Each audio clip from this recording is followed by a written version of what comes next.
Advising 101. So in this portion, we'll be talking to you about the nuts and bolts of advising a student group. One of the first things I want to share with you is that your role as advisor is really integral to your students' experience at the university. We know from research on student development that just the one interaction you have with a student as their advisor, no matter how often you meet with them or how available you are to them outside the classroom, really plays a role in whether or not they stay at the institution and whether or not they are happy here, and they eventually graduate. So know that even the smallest amount of efforts that you can make toward working with your student group is really making a significant difference in how they experience Widener University. So thank you so much on behalf of Student Life for aiding us with our retention efforts and making our students happier inside and outside the classroom. So one of the first things you should think about as an advisor is really why you decided to advise in the first place. And you should be able to take a moment and really think about why do you advise. So for example, I work in the Office of Student Life, and it is in the Constitution of the Widener Activities Council that the person in my position is the advisor to the Activities Council. So whether I wanted to or not, obviously I want to, but whether I wanted to or not, that's an expectation for my position. Similar to how many faculty members in different departments are expected to advise a student organization that's associated with that department. So sometimes advisors are by choice. Some faculty advisors are approached by students who've had them in class and really enjoy them, and whether the information is associated with their profession or not, they are approached and asked to advise, which is the absolute compliment from a student group.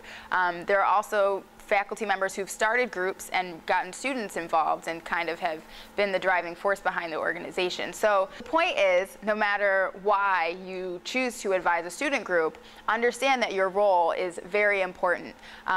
And sometimes the students don't really even understand how important it is to work with you and to build that relationship. So we'll talk about that in another chapter. But I wanted you to take the moment to really reflect on why you advise, because that will help you as you build your relationship with your students later in the program, but also to be more cognizant of what your limitations are and what your expectations are for the group and for yourself as you participate. Widener University, much like other universities in the United States, expect their advisors to be the intermediary between undergraduate student groups and their activities and the university.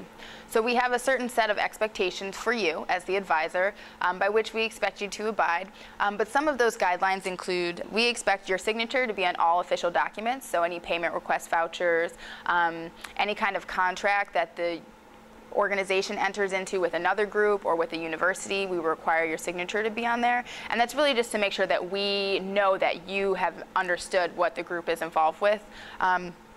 We also expect you to supervise major events. So for example, if your group decides they want to have a party in the dining hall, for example, we would expect you to be there, or a proxy from the university that's a full-time faculty or staff member instead of you, that you have selected.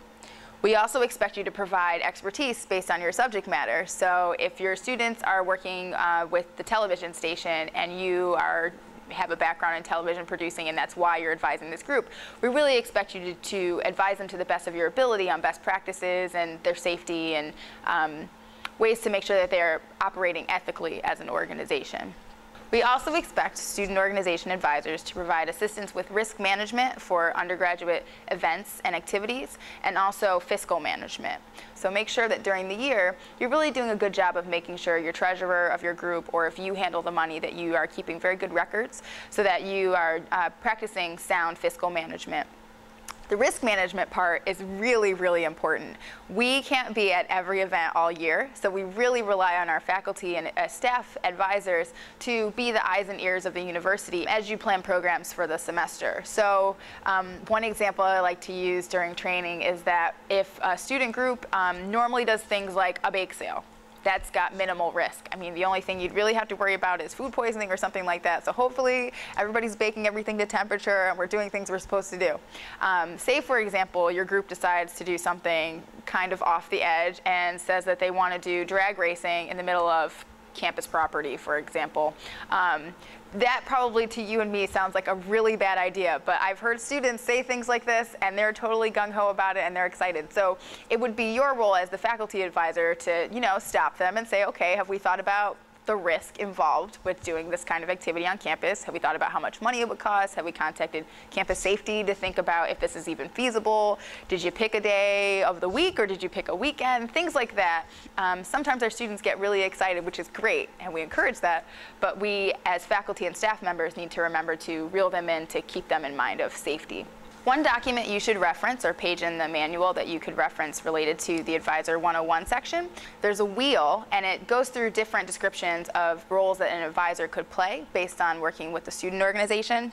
Some of those roles include decision making, planning, goal setting, financial management, which we discussed, delegation, that's a really big one. I think our students think that they're very good at it, but halfway through the semester you'll see they'll get burnt out and they'll say, oh, but I'm not really delegating.